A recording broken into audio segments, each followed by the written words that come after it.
evening and welcome to this edition of News Leader on 6. I'm Jim Fuller. In tonight's news, a Manchester nurse practitioner has been sentenced to 14 years in prison.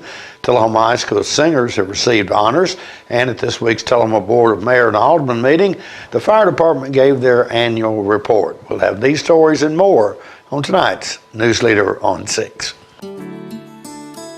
I feel like we're safe at Parkview. There's somebody on staff all the time. So if you need help, help is there. We are surrounded with people that are looking after us and taking care of us. The staff is wonderful and always available. We feel so safe and secure here. I feel safe at Parkview all the time. Hi, I'm Fran Gray with Alzheimer's Tennessee. When you receive a diagnosis of Alzheimer's disease for yourself or someone you love, please know that you do not have to go through this journey alone. Alzheimer's Tennessee is here for you to provide support and education, all the help you may need to get through this challenge. Our number is 931-434-2348. We encourage you to give us a call. We're here to help. We teach Parkinson's patients how to move big and not let the Parkinson's slow them down. I've had patients I've treated in-house that could not even stand up, could not roll over in the bed, left the facility walking with a walker, have come back to us in outpatient and continued their big program and are now completely, handling life. The success of the program is just phenomenal. Let us champion your recovery. Life Care Center of Tullahoma. Welcome back. Mark Daniel Allen, age 64, of Venice, Florida, was sentenced to 168 months in prison and $700 in special assessments, followed by 3 years of supervised release by the Honorable Travis R. Mccullough in the United States District Court for the Eastern District of Tennessee at Chattanooga. Allen was a nurse practitioner who owned Volunteer Family Medical Clinic in Manchester. According to court documents, Allen was found guilty of 6 counts of unlawfully distributing controlled substances and 1 count of maintaining a drug-involved premises after a 3-day trial, which began on September the 1st, 2021. Evidence was presented at trial that showed that Allen unlawfully prescribed approximately 15,000 opioid pills to 3 women with whom he had sexual relationships and to a male patient who later passed away. The FBI, HHS, OIG, TBI, and Manchester Police Department, also the Coffee County Sheriff's Office, investigated the case. At this week's Tullahoma Board of Mayor and Alderman meeting, Tullahoma Fire Chief Kenny Pearson gave the board his yearly report on the activities of the fire department. The annual reports start with the Chief of the Tullahoma Fire Department, Keith Pearson. Good evening, Mr. Mayor, Board of Mayor and Alderman. Tonight I'm going to present our annual report for the Tullahoma Fire Department. Started July 26 as interim chief. In October I was appointed full-time as the chief. So I haven't had a whole year of the annual report, but I am going to go over the specifics that we've accomplished this year and some of the things that we've done. Tullahoma Fire Department, our mission is, of course, always life safety, incident stabilization, and property conservation. We do that through good codes compliance, fire prevention, and fire education. As we go through our year, we go through a lot of different programs that we go through. Our vision, of course, is to strive to recognize the importance and honor of our profession, encourage professional and personal development of our members. Our core value is always to be honest and open to the community and to the Board of Mayor and Aldermen, and to do our jobs the best of our ability. I'm pleased to present this annual report to the community on behalf of all the members of the Tullahoma Fire Department who serve the residents and visitors of Tullahoma. The report is submitted to the community and community leaders to provide an overview of services, run data, and highlight various activities the fire department is involved in. Operating a highly trained and professional fire department that responds to all types of emergencies as well as many non-emergencies that impact citizens of our community. Our run status for 2021, we have a new software called Emergency Reporting that we've initiated. So far, we've only gotten a few months of data on it. We're hoping that this year it's going to bring us a lot more analytics that we can use to find hotspots within our community, that we can actually develop more programs to help those areas with fire prevention, fire safety, and hopefully have codes implementation within those areas. This map that's to the right shows the hotspots within our community. It's a heat map of what all calls that we have in different areas. And you can see where Station 1 and Station 2 is, and you can see where most of our calls are being held by those hotspots. We can also bring that down to even a smaller level and show exactly how many calls are at certain areas and be able to see where we need to do more fire prevention or more safety talks in those neighborhoods. On our calls, if you see that we ran 2,035 calls this year. That's the most calls we've ever run at the City of Tullahoma. So at the 2,035 calls, last year we only ran 1,457, but it was a down year compared to the years before that. A lot of it, I think, was due to COVID. Right at the beginning, everybody was telling everybody stay in, don't go to the doctor, stay where you're at, shelter in place. I think that had a lot to do with our calls being down. But as this year has shown, it's went back up. Of those calls, we only had 9 structure fires again this year. Back 10 years ago, we had 30-something structure fires. Oh, wow.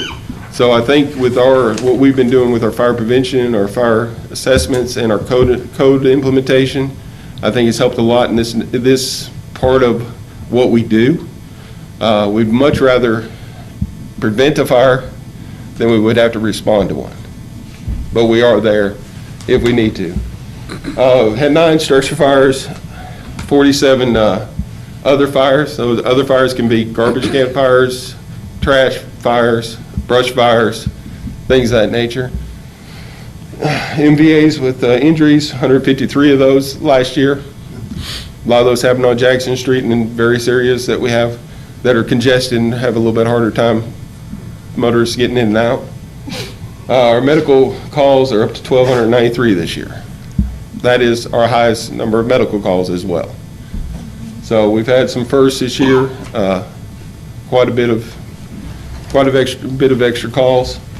Hazardous materials related, that can be chemical spills, could be gas releases, could be just gas on the ground. Those calls, we've had 50 of those this year. Our fire alarms are up this year, we're at 170 fire alarms. Illegal burns are at 73. Now illegal burns are fires, but they don't get classified under other fires. They get classified in their own category because they're illegal and they're not supposed to be done. They're not supposed to be, people are not supposed to be having fires at that time.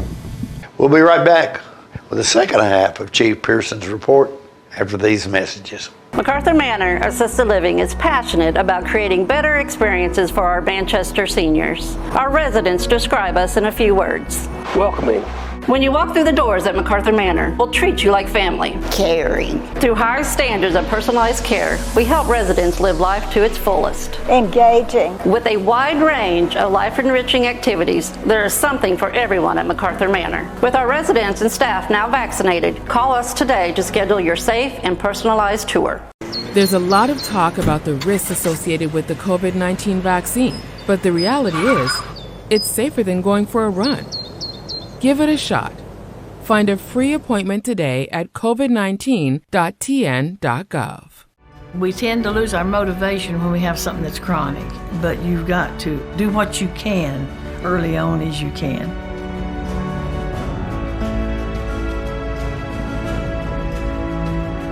After I'd exercise like that, I would have a lot of energy to do housework or whatever I needed.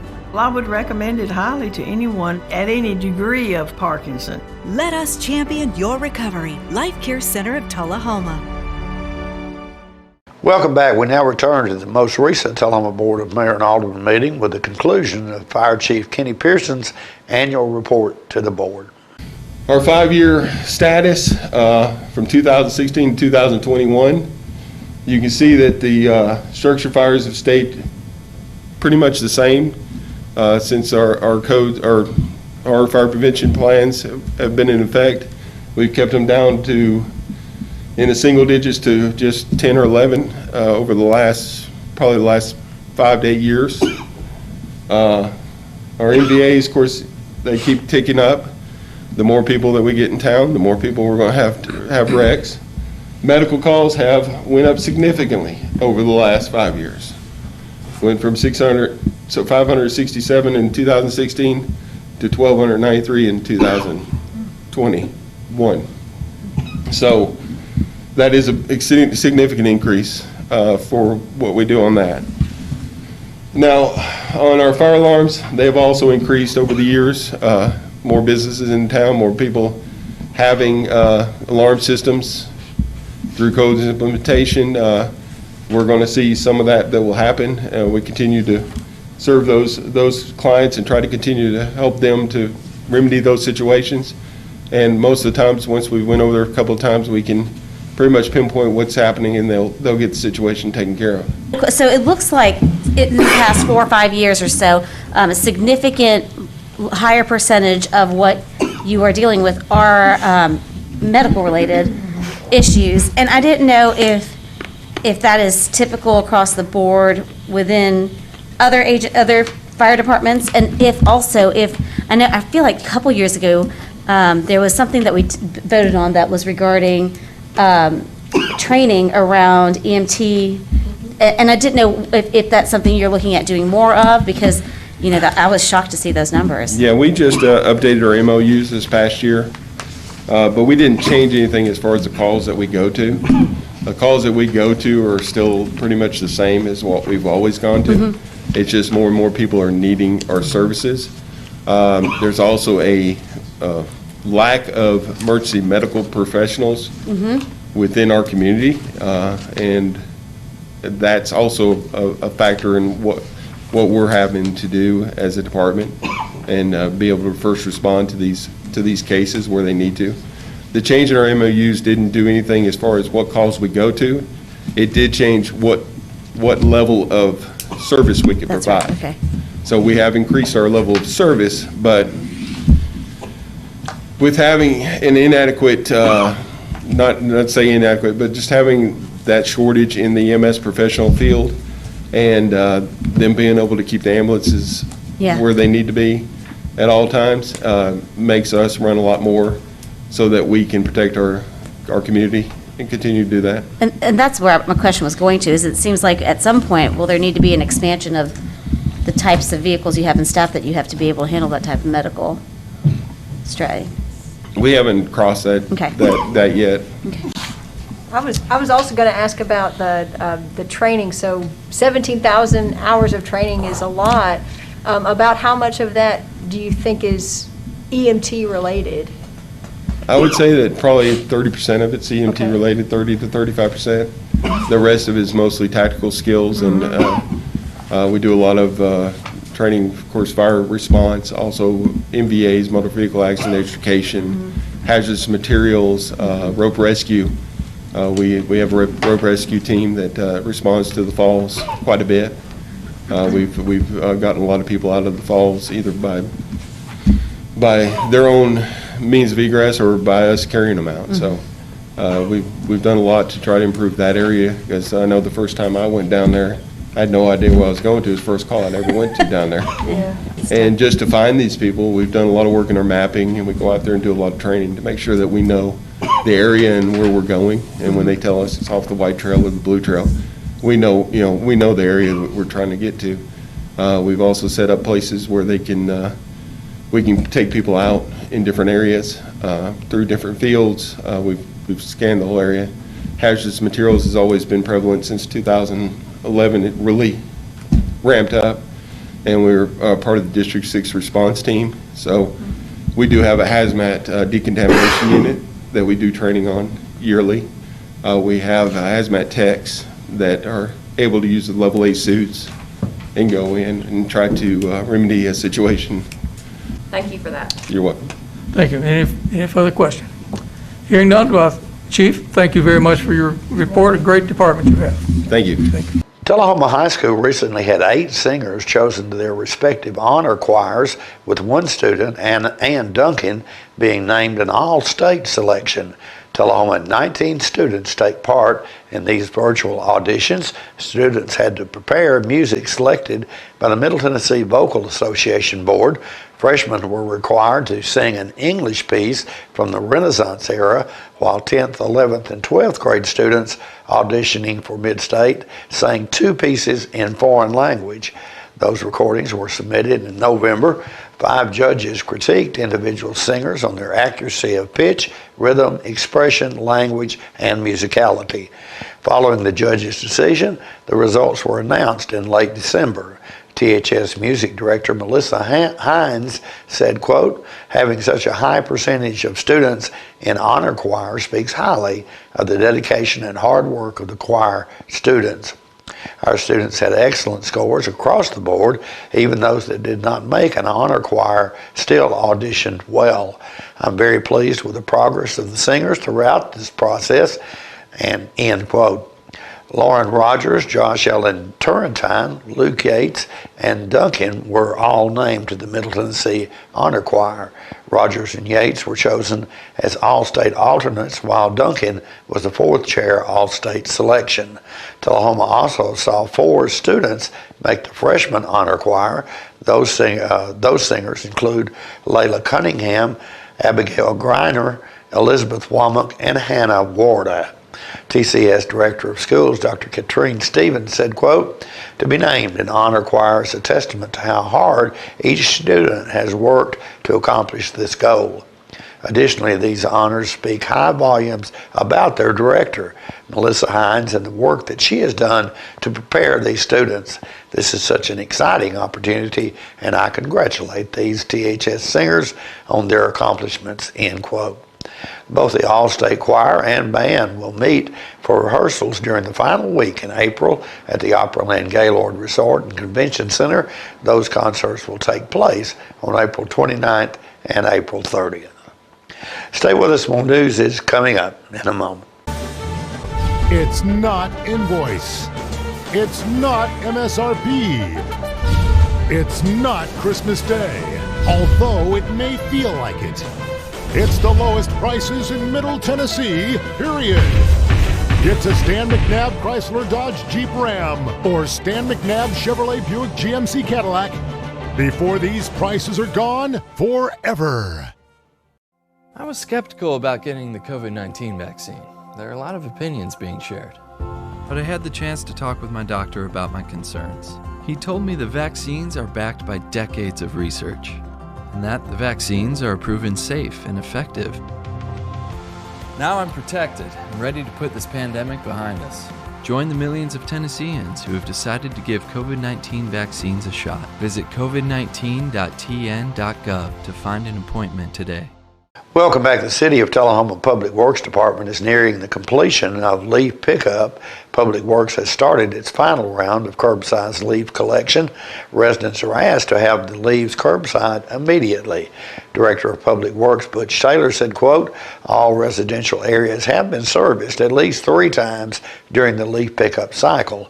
Once we complete the leaf season, the leaf boxes will be removed from the dump trucks so they can be used for other projects," end quote. The Public Works Department says that leaves should be raked as close to the street or existing ditches as possible, but not into the street or ditch. If there is a ditch, leaves should be left on the property owner's side of the ditch. Crews will gather all leaves raked for collection in this manner.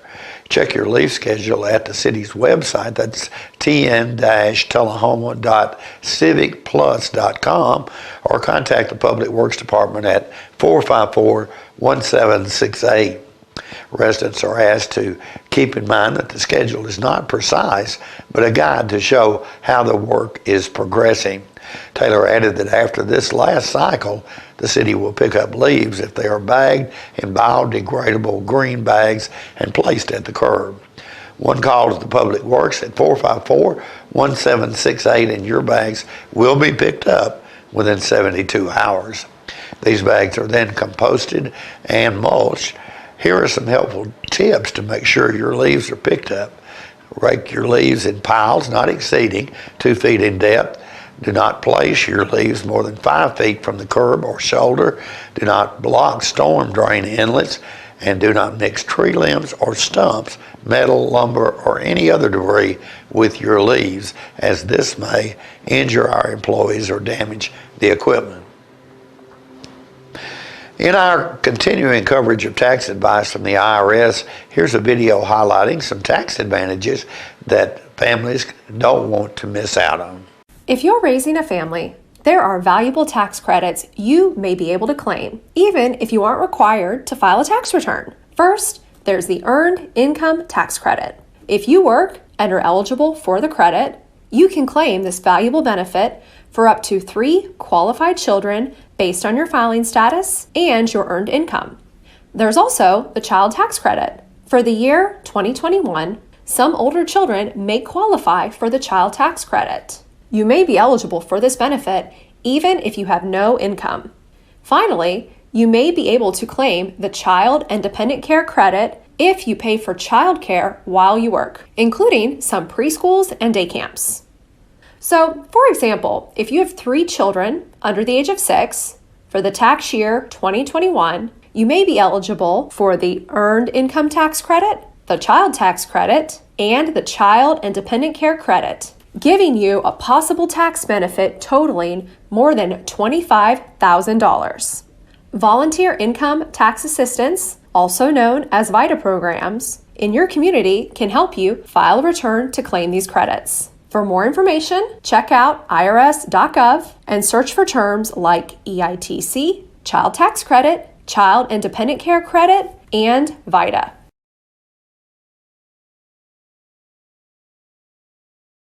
We'll be right back in a moment after these commercial messages. MacArthur Manor Assisted Living is passionate about creating better experiences for our Manchester seniors. Our residents describe us in a few words. Welcoming. When you walk through the doors at MacArthur Manor, we'll treat you like family. Caring. Through high standards of personalized care, we help residents live life to its fullest. Engaging. With a wide range of life-enriching activities, there is something for everyone at MacArthur Manor. With our residents and staff now vaccinated, call us today to schedule your safe and personalized tour. I had a knee replacement, so they've got me in life care, which I'm very, very thankful for. I couldn't garden, I couldn't do my flower beds, I can't chase my little dogs. I have been in several therapy sessions for knees and back, and that's the best therapist I believe I've ever been to. It's tremendous because I'm able to walk again, but if it wasn't for the care, I wouldn't be where I am. Let us champion your recovery. Life Care Center of Tullahoma. Welcome back. The Megatronics program at Mccullough State Community College recently achieved re-accreditation by the Association of Technology, Management, and Applied Engineering. Mccullough has proudly been accredited since 2015. Walter McCord, Dean of Career and Technical Programs at Mccullough, said, quote, accreditation proves Mccullough's Megatronics program meets established standards in providing the best possible learning experience to our students. It indicates that Mccullough has a vested interest in ongoing educational improvement. It is quality assurance from the Council of Higher Education Accreditation that says Mccullough meets a strict and recognized set of service and operational standards, end quote. Accreditation sets standards for academic accreditation of applied engineering, engineering technology, and other technology-related areas. It requires evaluation against a set of standards to measure program goals and objectives, promotion of academic integrity, and proper methods of assessment. It's an ongoing process to assure that Mccullough not only initially passes a quality review, but also maintains and continues to improve on those standards. Mccullough is one of only 7 community colleges in Tennessee to receive accreditation from ATMAE. The certification of the Mccullough Mechatronics program helps to provide highly recruited graduates for business and industry. Mccullough says there are several reasons to choose Mccullough Mechatronics, including hands-on systematic training in automation, technology, and mechatronics systems, develops critical thinking and problem-solving skills, enhances, refines individual technical skills, develops work-ready communication and collaboration skills, prepares students to serve as an interface between business and manufacturing operations, prepares workers for multiple industries in the global competitive market, and that credit transfers to mechatronic bachelor's degree programs at Middle Tennessee State University, the University of Tennessee Chattanooga, and Tennessee State University. You can learn more about Mccullough Mechatronics programs by visiting mccullough.com/mechatronics or by calling 931-393-1501. Stay with us. Your weather forecast is coming up next. One thing about Parkview, we could bring our animal out there with us. It would have been a deal breaker if we had not been able to take Gracie. Yeah, we would not have gone. If you want to do something, there's something to do most of the day. You shouldn't get bored. I really enjoy my life here at Parkview. I really choose what I want to do. We have a wonderful library with hundreds of books that I love. It is a wonderful place. We're losing it, Doctor. Not on my shift. Quickly, brush. Roller. What a transformation. It's gonna be okay. Okay, nothing. At Paintworks of Tullahoma, we specialize in domestic emergencies with Martin Senior Paints. You can be the paint doctor too when you treat your home with Martin Senior interior and exterior finishes. Doctor, we've got another one. Got you covered. Paintworks of Tullahoma. Come see the paint doctor, Stat. Welcome back. We'll take a look at your weather forecast at this time, starting with your weather history on this day. Our record high was in 1916 at 71 degrees. Record low was in 1940 at minus 10 degrees. The average high on this day is 49, and the average low is 29. Mostly cloudy weather expected tonight with a low of 29. Chance of snow on Friday with a high of 38 and a low of 16, and sunny weather in the forecast for Saturday with a high of 34 and a low of 21. And that's our newsletter report for this evening. We invite you to join us each Tuesday, Thursday, and Saturday at 6, 8, and 10 for Newsleader on 6. You have a good evening.